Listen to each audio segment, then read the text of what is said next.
Salut, j'espère que tu vas bien.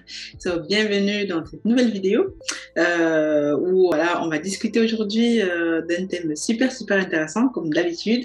Donc déjà, je te remercie de pouvoir regarder cette vidéo.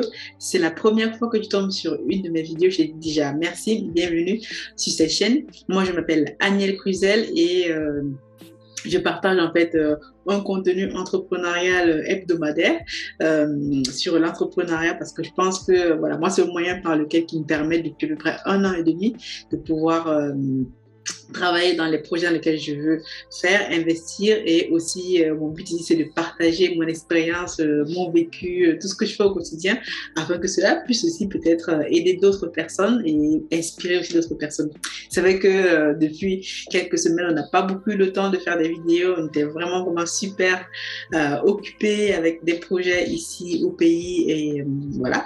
Mais je vais vous en parler peut-être au suite dans le cours de la vidéo, mais aujourd'hui, le thème que j'ai choisi pour discuter un petit peu de ça, c'est dans les cinq choses à savoir, ben, il faut vraiment les maîtriser si vous souhaitez vous lancer dans l'entrepreneuriat. Donc, comme vous le savez, pour ceux qui me suivent un petit peu, moi, ça fait à peu près un an et demi que je me suis lancée dans l'entrepreneuriat, enfin, comme ça, à peu près, mais juste pour tester et depuis un an et demi, c'est un super challenge, une expérience. J'ai appris plein de choses et c'est dans ces choses-là que je vais te partager dans cette vidéo. Donc reste jusqu'à la fin parce que la cinquième chose peut sûrement avoir des clés pour toi. Donc si tu ne t'es pas encore lancé dans l'entrepreneuriat ou si tu es déjà dedans comme moi ou si tu te poses des questions, tu es en cours, tu te dis qu'est-ce que je dois faire, qu'est-ce que je dois savoir, tu cherches peut-être des infos.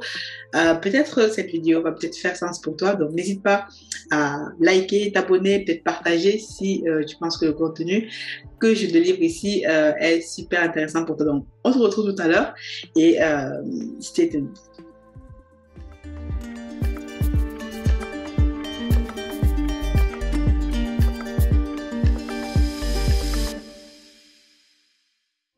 Oui, donc tout à l'heure, qu'est-ce que je disais? Donc, je disais qu'aujourd'hui, on va parler de cinq choses, mais cinq choses super intéressantes, cruciales pour quiconque veut se lancer dans l'entrepreneuriat. Donc, moi, ce sont les cinq choses que je ne maîtrisais pas au départ quand je me suis lancée. J'aurais bien voulu que quelqu'un me les dise ou voir une vidéo, je vois des vidéos, tout ça. Mais parfois, quand on voit des vidéos, tout ça, sur l'entrepreneuriat, se motiver, tout ça, c'est intéressant, mais généralement, on ne réalise pas en fait la portée de ces choses. Donc, la première chose que tu dois savoir si tu te dis que c'est intéressant pour toi de te lancer dans l'entrepreneuriat ou si tu es en train de regarder un petit peu qu'est-ce qui se passe, mais il faut déjà être prêt mentalement. Être prêt mentalement à l'échec. Oui, j'ai bien compris. Être prêt mentalement à l'échec parce que tu vas rencontrer des difficultés et il y a des moments où tu vas échouer, tu vas te dire qu'est-ce que je fais, je vais te raconter quelques petites anecdotes depuis que moi je travaille. Donc, dans l'entrepreneuriat, déjà, être prêt à l'échec, mais c'est vraiment quelque chose que tu dois apprendre à gérer. Parce qu'aujourd'hui, par exemple, l'une des choses que tu sais sûrement on a une boutique en ligne sur Amazon, on a un business auto, etc. Donc, j'ai déjà raconté ici l'un de mes déboires sur un business auto. Donc, une personne, un client qui ne nous a pas réglé la facture. Donc, aujourd'hui, elle a fait une prestation donc, de location de voiture, etc. Donc, elle a loué la voiture, mais au moment de régler la location, elle l'a pas fait. Donc, on a fait un contrat, etc., machin truc. Donc, c'est l'une des premières erreurs de débutante que j'ai faites. C'est surtout ne pas demander un acompte parce que c'est une personne qui avait déjà loué le véhicule plusieurs fois. Et donc, moi, je fais confiance face aux personnes. Et donc, cette personne est revenue me disant, je veux louer la voiture, je suis super, voilà, je suis à l'article de la mort, vraiment, il faut que tu m'aides et tout, parce que là, demain, je travaille, je dois occuper mes enfants, tout ça. Il dit, bon, vu que c'est un client qui est régulier chez nous, donc je vais te louer la voiture, mais on va faire un contrat quand même et tout, donc voilà, une facture en bonne et due forme. Quand même pour se protéger, parce que nous, on fait cette location en société. Et donc, voilà, la location s'est bien passée, tout ça. Au moment de régler donc les sommes, donc la personne, oui, les excuses à gauche, à droite, je vais faire un virement. Et finalement, ça fait à peu près 6 mois, mais 6 longs mois aujourd'hui qu'on attend toujours que cette facture soit réglée. Et donc, nous, ce qu'on a fait, donc on a tout simplement Voilà, on a porté l'affaire devant une plateforme en fait de recouvrement. On a envoyé des courriers de mise en demeure à l'amiable, tout ça. Donc la personne n'a toujours pas réglé les factures. Donc aujourd'hui, l'affaire est en justice, donc va être portée devant un tribunal de commerce. Donc voilà, l'une des premières erreurs que j'ai faites, c'est de me dire que tout le monde est honnête, tous les clients sont donc toujours. Et donc là, c'est un échec. Donc clairement, parce que depuis 6 mois, 6 longs mois, nos véhicules, le véhicule n'est pas loué et donc là c'est clairement manque à gagner un chiffre d'affaires. Donc là, et en plus le véhicule a été accidenté par cette personne-là. Heureusement, c'était sous forme de location. Après, cette personne a reloué le véhicule sur la plateforme, comme on le fait d'habitude, qui prend toujours tout. Heureusement qu'on a fait. Et donc là, ce véhicule-là est accidenté. La personne n'a pas payé. Et donc là, on doit couvrir les réparations. Heureusement, l'assurance le fait, mais on doit payer une franchise de notre poche parce que le locataire est insolvable aujourd'hui. Donc, l'une des premières choses à faire, c'est savoir qu'il y aura des échecs. Et quand l'échec arrive, comment est-ce que tu le résous? Comment est-ce que tu fais? C'est voilà, dans le prochain point, je vais te dire en fait comment tu dois faire quand l'échec arrive, donc surtout être bien entouré. Donc première chose, être préparé à l'échec. Deuxième cas de figure, exemple sur notre boutique Amazon, j'ai dit on vend aujourd'hui en Europe, là on est en train de regarder pour vendre aux États-Unis, on est en train de travailler même sur d'autres produits allant sur notre boutique parce que nous, le but c'est de pouvoir s'étendre, vendre ce que les gens demandent, pas forcément vendre ce qu'on veut, mais l'un des cas de figure qui nous est arrivé, c'est que notre offre sur Amazon, donc sur d'autres marketplaces comme Espagne, tout ça, Allemagne, au moment où on faisait des ventes, mais des ventes de malades, a été supprimée comme quoi disant ce produit est interdit, tout ça. Et là, comment est-ce que tu gères l'échec? Et là, c'est un coup dur, donc faut voir avec Amazon, tout ça, les appels, tout ça. Et finalement, on se rend compte que bon, d'autres personnes vendent ce même produit, on n'est pas laissé sur le marché. Mais hélas, notre offre est toujours supprimée. Pareil, en Espagne, en Italie, rebelote. Donc, comment on va faire? On est en train de travailler sur un nouveau produit pour respecter en gros les exigences d'Amazon. Et donc, on va lancer ce nouveau produit. On espère que ça ira. Et donc, on travaille donc sur un autre produit pour lancer. Donc, ça, ce sont deux exemples que je vis, que je suis encore en train de vivre. Et que ce soit un business en ligne, que ce soit tout simplement en fait investir, par exemple investir au pays. Là, on est en train de travailler sur notre business agriculture. Donc là, cette semaine, la semaine dernière, c'est une réunion de crise parce qu'on a des collaborateurs avec qui on travaille, dans le groupe. Vous savez que je n'investis jamais tout seul, toujours avec des personnes entourées. Mais hélas, il semble qu'un de nos collaborateurs n'est plus très intéressé par rapport à comment on travaille dans le groupe. Mais bon, c'est pas grave, c'est ça l'entrepreneuriat. Donc là, on trouve des voies et moyens, comment faire et tout pour que tout le monde soit à l'aise, garder une ambiance de travail, etc. Donc l'échec, c'est quelque chose qui va faire partie du quotidien. Et comme disent les Anglais, fail fast, fail but, fail fast. Donc le truc, c'est que tu dois échouer, tu vas forcément échouer parce que c'est de là que tu vas apprendre en fait comment te relever, tu vas faire des erreurs, tout ça, et ce sont ces multiples expériences, erreurs qui vont te forger et qui vont faire que la prochaine fois, quand tu seras confronté à ce type de challenge, voilà, tu pourras rapidement gérer tout ça. Donc l'échec, super important. Comment gérer l'échec? Donc, si tu ne sais pas gérer l'échec, si tu es trop susceptible, si tu ne peux pas gérer la pression, mon seul conseil, surtout, ne te lance pas dans l'entrepreneuriat. Reste salarié, comme moi, je suis salarié aussi. Hein. Mais je prépare ma transition, mais reste salarié dans la sécurité. Forcément, tu n'auras pas les maux de tête. Donc, si tu veux pas avoir les maux de tête, ne te lance pas dans l'entrepreneuriat parce que l'échec fait partie de l'entrepreneuriat. Et donc, si tu es prêt à gérer l'échec, si tu es prêt à affronter les difficultés, les challenges, tout ça te dit tous les jours, quel que soit ce qui arrive, j'avance, je fonce, on gère les problèmes un à un. C'est comme ça que moi je raisonne. Et donc tous les jours, on avance. Donc, deuxième chose, encore des plus intéressantes, c'est il faut savoir vendre. Quand je te dis ça, tu me dis, waouh, pourquoi je dis ça, il faut savoir vendre? Parce que en tant qu'entrepreneur, même en tant que personne individuelle, il faut savoir vendre parce que tous les jours, tu te lèves, tu vas à ton job et tout, tu passes des entretiens. Là, tu te vends. On se vend toujours.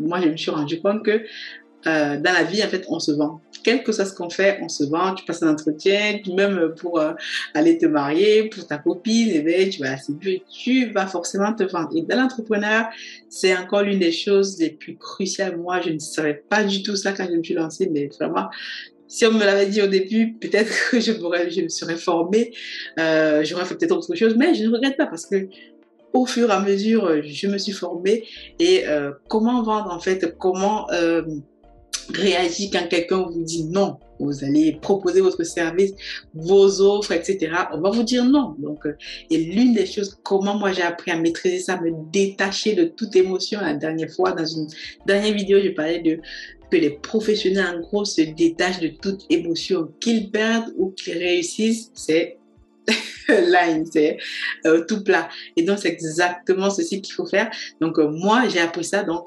parce qu'au début, quand je me suis lancée dans l'entrepreneuriat, donc j'ai intégré et je suis toujours, fait partie du jour, c'est une entreprise de marketing de réseau, MLM, network marketing, quel que soit le terme que vous entendrez en ligne, network marketing, ça, c'est quelque chose, même si vous lisez des livres, moi je lis beaucoup des auteurs comme Monsieur Robert Kiyosaki, même Grant Cardone, Tony Robbins, tous ces grands entrepreneurs là recommandent en fait, ou d'autres ont parfois des entreprises de marketing des réseaux pour apprendre, parce que dans le marketing de réseau, qu'est-ce que vous allez apprendre? Donc moi, une des premières choses qu'on m'a appris au début dans le marketing de réseau, donc c'est, voilà, tu as les services, le produit est bien, tout ça, mais voilà, il faut que tu contactes des personnes, il faut que tu proposes tes services, il faut que tu dises, en fait, tu amènes les personnes tout simplement à venir voir ce que tu proposes et tout, et après, ça peut les plaire ou ne pas les plaire, mais il faut prendre son téléphone ou prendre, oui, son téléphone, un SMS, appeler cette personne-là. Et quand tu fais cette action-là, en fait, il y a des moyens, en fait, il y a tout un canevas qu'on nous apprend à comment communiquer. Donc, voilà, un exemple, en fait, je vais prendre un exemple pour ceux peut-être d'entre vous qui me suivent et qui, j'ai déjà parlé du business que je fais dans le marketing de réseau, iBoomerang. Si vous, justement, vous allez voir les vidéos de la chaîne, sur la chaîne, c'est une entreprise qui est super, super intéressante. Les produits sont cool et tout. Et donc là, au début, moi, j'ai commencé comme ça. Donc, je t'appelle, hey, comment tu fais et tout ça. Donc, il faut toujours connaître la personne déjà, s'intéresser à la personne, et puis vous allez peut-être demander à la personne, vous savez que cette personne, peut-être aujourd'hui, il y a quelque chose dans sa vie qui, voilà, elle en manque peut-être dessous, tout ça. Donc, proposer tout simplement, peut-être que j'ai une opportunité qui pourrait l'intéresser, qui est super intéressante. Et donc là, le but, c'est de pouvoir faire comprendre à la personne que vous avez eu quelque chose à proposer. Et donc, c'est pareil. Donc, moi, aujourd'hui, je continue à faire ça. Et dans mes business de tous les jours, le but, c'est de pouvoir vendre. Vous avez des services, vous voulez vendre des services, des prestations, des produits, comme on le fait.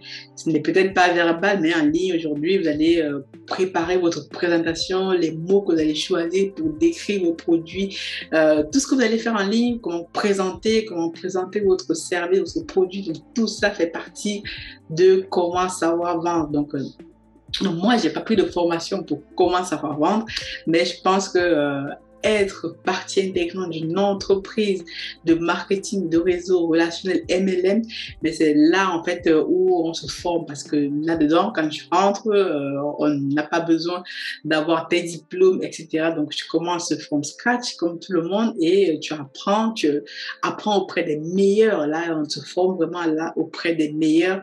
Et donc là, je suis vraiment, vraiment très, très contente. Donc, si vous voulez apprendre à vendre à moindre coût, intégrez une entreprise de marketing relationnel, ça va vous coûter 1000 euros, 1000 balles ou 500 dollars, 300 euros pour, par exemple, intégrer cette entreprise-là. Regardez les produits, ça va vous intéresser. Et donc là, vous allez devoir aller vers les personnes, les proposer vos services, vos produits par rapport à cette entreprise-là. Vous allez étudier en fait la façon, la psychologie. Ce qui est intéressant, c'est ça, la psychologie de comment est-ce que se comporte le consommateur, quelle est votre cible, etc.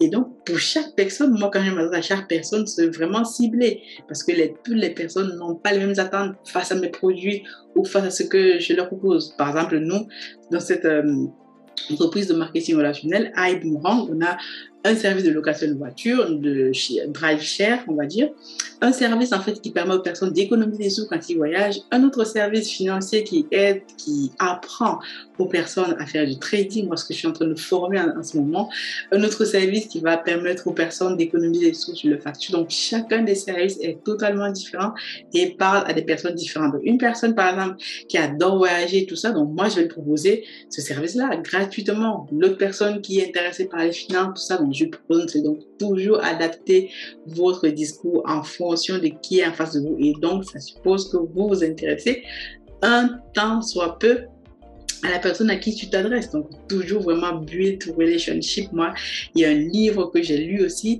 qui est super intéressant. C'est How to Gain Influence People, How to Build Relationship. Donc, j'ai oublié le prénom, le nom d'un livre super intéressant qui vous donne en fait comment en fait How to Win Influence People, quelque chose comme ça. Bon.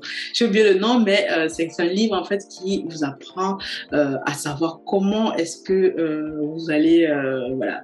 Comment est-ce que les relations entre les hommes, comment les relations entre les êtres humains, l'être humain en fait, il faut déjà personne veut qu'on s'intéresse à eux, qu'on les accorde plus d'attention, tout ça. Donc il n'y a pas forcément toujours vos produits qui vont intéresser les personnes, mais c'est la manière dont vous allez vous adresser à ces personnes-là. Donc deuxième chose, savoir vendre, c'est tout chapitre, tout, il y a des personnes qui font des formations dessus, mais moi ce que j'ai fait et que moi je trouve qui marche, intérêt de marketing, une entreprise de marketing relationnel, je sais qu'il y a des clichés dessus, machin truc, mais il y en a des centaines, des pléthores en ligne. Trouvez une qui vous convient, qui est sérieuse, tout ça, et ou alors faites-vous recommander en une. J'en connais plusieurs, je suis même fait partie même d'une qui est super intéressante. Donc recommandez, trouvez une, et à partir de là, ben, faites le processus en fait de pouvoir vendre ou proposer ces services-là.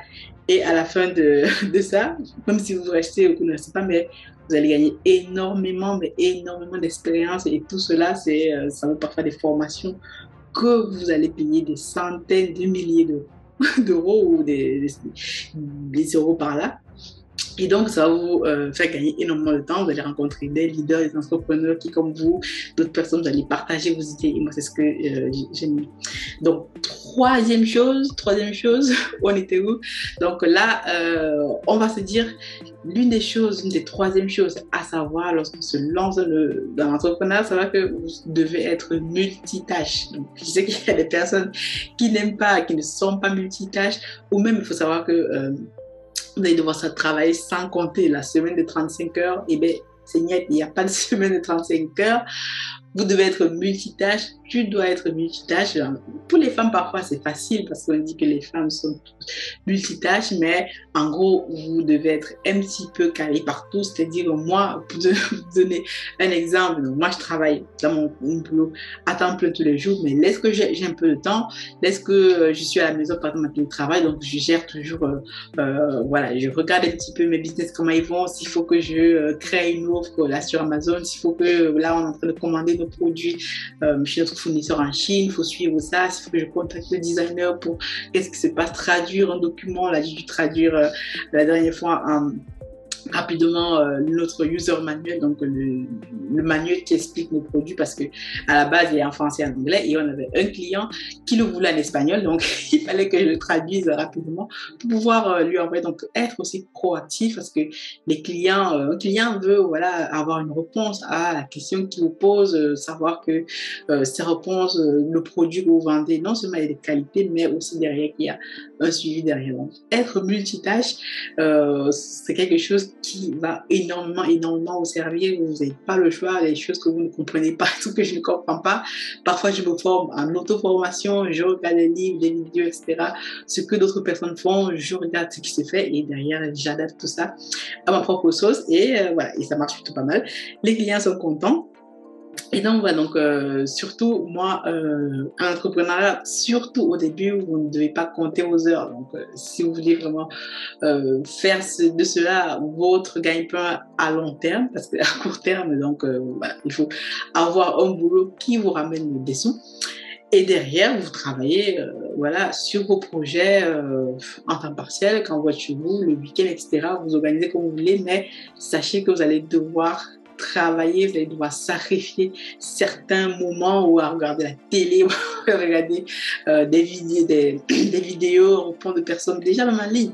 Je vous dis, donc attendez-vous aussi à ne pas forcément, vos produits ne peuvent pas forcément plaire à tout le monde. Il y a ces choses-là aussi que je veux ajouter. Vos produits ne vont pas forcément plaire à tout le monde. Ils ne sont même pas, bon, les choses que je vends en ligne, mes services ne sont pas destinés à tout le monde. Donc, quand tu viens là, la dernière fois, je faisais une publicité sur l'un de nos produits qu'on vend sur Amazon. Les personnes sont venues sur notre page, tout ça, nous insulter. Donc, moi, je n'ai pas le temps pour répondre à tout ça. J'ai trop de choses à faire. Et donc, justement, pour comprendre que les produits qu'on vend, on n'est pas obligé de les aimer, on regarde ce qui se fait, comment se comporte le marché et donc on répond donc à un besoin. Donc voilà, donc savoir, troisième chose, que vous devez travailler. Il n'y a pas 35 heures déjà, vous allez travailler non-stop. Voilà, parfois, je travaille parfois jusqu'à minuit, tout ça, minuit et demi. Je dois me lever le matin pour aller au boulot, tout ça, les envois préparés. Donc, parfois jusqu'à minuit et demi. Donc, parce que c'est quelque chose qui me passionne, j'aime aussi ça. C'est intéressant. Et donc, vous allez aussi devoir être multitâche. Donc, si vous n'êtes pas multitâche, si tu n'es pas multitâche, si c'est quelque chose qui te fait peur, voilà, comme les hommes ne sont pas multitâches, il va peut-être falloir commencer à apprendre, ça s'apprend aussi. Donc voilà, quatrième chose pour cette vidéo va être très très longue. Quatrième chose, donc c'est de savoir bien s'entourer. Quand je dis bien s'entourer, donc voilà, vous n'êtes pas forcément, vous êtes dans l'entrepreneuriat, vous vous lancez, tout ça, vous ne connaissez pas tout, vous regardez tout ce qu'il y a autour de vous, qu'est-ce qui se fait, comment est-ce que je peux faire, tout ça. Et sachez qu'il y a des personnes qui sont déjà passées par là. Il y a plein d'entrepreneurs en ligne qui partagent leurs idées. Et généralement, vous pouvez prendre des formations. Comment bien s'entourer? Donc, vous pouvez bien vous entourer en prenant des formations sur des choses que vous ne connaissez pas, qui vont peut-être faire booster votre business à un niveau supérieur. Être entouré d'entrepreneurs, de personnes qui pensent comme vous, qui ont les mêmes challenges que vous, avec qui vous pouvez discuter. Moi, j'aime ça, avec des personnes avec qui ont sûrement les mêmes challenges que moi tous les jours et qui sont intéressés à partager leurs expériences aussi. Entourez-vous des experts, des personnes qui savent plus que vous. Ça va vous faire gagner énormément de temps. Nous, actuellement, notre business, donc on n'est pas comptable, on travaille avec un comptable qu'on paye tous les mois parce que clairement, ce n'est pas notre métier. Donc, lui, il connaît ce qu'il fait. Et donc, on travaille avec lui, il nous paye, on le rémunère tous les mois et il s'occupe de notre comptabilité. Donc, on va voilà, travailler, par exemple, avec des prestataires ponctuels, par exemple, je sais pas moi, pour ce qui est, si je parle de business en ligne sur Amazon, je vais travailler avec un designer. Moi, je suis pas designer, je peux m'amuser à commencer à faire le design de mes produits, du packaging, tout ça moi-même. Je n'ai pas le temps pour le faire, je préfère déléguer ça à quelqu'un qui va le faire, un juriste, tout ça. Donc, toutes ces choses, en fait, que vous ne connaissez pas, qui vont vous faire clairement perdre du temps parce que vous devez vous concentrer sur, moi je dois me concentrer par exemple sur les prochains produits qu'on va lancer, les idées, tout ça, gérer, par exemple on a des clients qui nous contactent sur telle ou telle chose, donc je dois gérer ça au quotidien et clairement je n'ai pas le temps de faire un design là pour nos produits. On les source en Chine, donc je laisse notre fournisseur, voilà, je lui dis ce que je veux et tout, elle me propose des trucs et au fur et à mesure on avance comme ça. Donc clairement, bien s'entourer, avoir une bonne équipe, des personnes autour de vous qui peut-être ne comprennent pas ce qu'ils font, mais au moins sont là pour vous écouter, tout ça, pouvoir en discuter, en parler, vos conjoints, votre frère, votre mère. Donc surtout, il y a des personnes en fait qui sont bienveillantes, pas forcément les personnes avec qui vous allez raconter tous vos challenges, on vous dit bon ben c'est parce que tu as choisi tout ça, donc là stop, ça finit.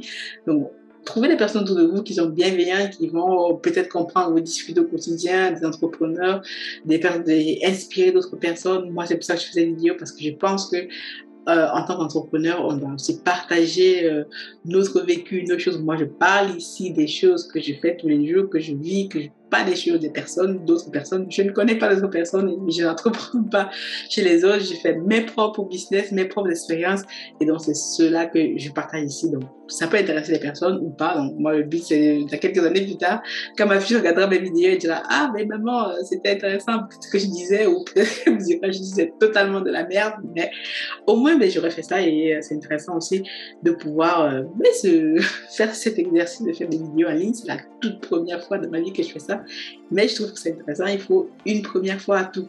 Donc, cinquième chose pour finir, la cinquième des choses qui va sûrement te sauver la vie si tu veux entreprendre et tu te dis, il y a plein de choses à savoir. Donc, une des cinquièmes choses que moi je dis, c'est ne jamais abandonner. Ne jamais abandonner, never give up. Moi, j'aime l'une des pancartes que j'ai de mes statuts, c'est never give up. Quel que soit ce qui se passe, je n'abandonne jamais. Parce que le jour où tu abandonnes, c'est le jour où tu quittes, le jour où tu échoues en tout cas. Donc moi, je considère que le moment où je vais abandonner, c'est le moment où j'ai échoué. Donc voilà, j'ai renié complètement tous mes engagements parce qu'au départ, quand tu t'engages dans l'entrepreneuriat, c'est parce que tu as une idée, tu veux, par exemple, tu as un point A, tu vas arriver à un point B financièrement sûrement, et tu te dis que l'entrepreneuriat, c'est le meilleur moyen de le faire. Et donc, pendant ce processus-là, tu vas rencontrer des challenges, les gens vont t'insulter, les gens ne vont pas te comprendre. Donc, tout ça là, fait partie de l'entrepreneur. Et pendant ça, tu vas apprendre, tu vas devenir la meilleure version de toi-même. Moi, c'est ce que clairement aujourd'hui, je me dis, il y a un an, je ne ferais pas ce que je suis en train de faire. Et aujourd'hui, je regarde le chemin parcouru et je me dis, waouh, je suis clairement devenue une meilleure version de moi-même. Donc, l'abandon, l'échec ne fait pas partie de mon vocabulaire. Donc, je considère l'échec comme une expérience, comme la réussite, comme voilà, une expérience, ok. Et ensuite, on avance, on fonce. Donc voilà les 5 choses en fait que moi j'ai listées. Il y en a d'autres que moi actuellement j'ai listé que si j'avais été au courant ou peut-être que j'avais été au courant inconsciemment sans peut-être le savoir de ces choses-là, peut-être qu'il y a des choses que je n'aurais pas fait et que j'aurais faites, mais peut-être que tu es dans mon cas actuellement, quand j'étais il y a un an, tu veux te lancer, tu te dis wow, comment je fais, et peut-être que cette vidéo va t'ouvrir un peu plus les yeux sur ce que tu peux faire, ce que tu dois faire et comment gérer l'échec. Surtout, l'échec, c'est le maître mot. Donc, un entrepreneur échoue plus vite que tous les autres et beaucoup. Donc, moi, je veux échouer plus vite, beaucoup, et apprendre au fur et à mesure. Donc, dis-moi ce que tu en penses dans les commentaires. Si c'est quelque chose qui t'intéresse, comment toi-même tu gères l'échec au quotidien, si tu es entrepreneur, comment ça se passe pour toi. Et ensuite, on en parle, tu peux partager, liker cette vidéo. Et on se retrouve donc la semaine prochaine pour une autre thématique. Donc, en attendant, je vais te mettre à la fin de cette vidéo, je fais toujours à la fin de chaque vidéo, l'évolution de notre projet, donc au pays. Comme tu le sais sûrement ou tu ne le sais pas, j'investis aussi en Afrique, au Cameroun, notamment dans le secteur de la pisciculture, l'agriculture. Donc actuellement, on est dans la pisciculture, on a 4 étangs qui vont très bien. On va démarrer notre phase de commercialisation bientôt. Je te mettrai au courant. Donc, je vais te mettre quelques vidéos en fin de quelques photos, vidéos en fin de cette vidéo pour que tu puisses voir comment ça avance le projet. Je trouve que c'est intéressant de pouvoir partager. D'autres personnes viennent souvent me dire hey, Aniel, j'ai envie d'investir dans ton projet, j'ai envie de travailler avec toi, comment faire et tout. Et là, je dis souvent peut-être pas aujourd'hui, mais sûrement on en discutera peut-être plus tard. Comment faire pour investir dans le projet de quelqu'un qui a déjà commencé, ou est-ce que c'est la meilleure chose à faire, comment se comporter. Et je trouve que c'est un sujet aussi intéressant parce que beaucoup trop de personnes me demandent est-ce que je peux investir dans ton projet, tout ça, et là je me pose toujours une question pour savoir est-ce que cette personne est prête, est-ce qu'il voilà il y a des questions à se poser. Bon, ça fera l'objet d'une prochaine vidéo. D'ici là je te dis porte-toi bien et à très bientôt, bye.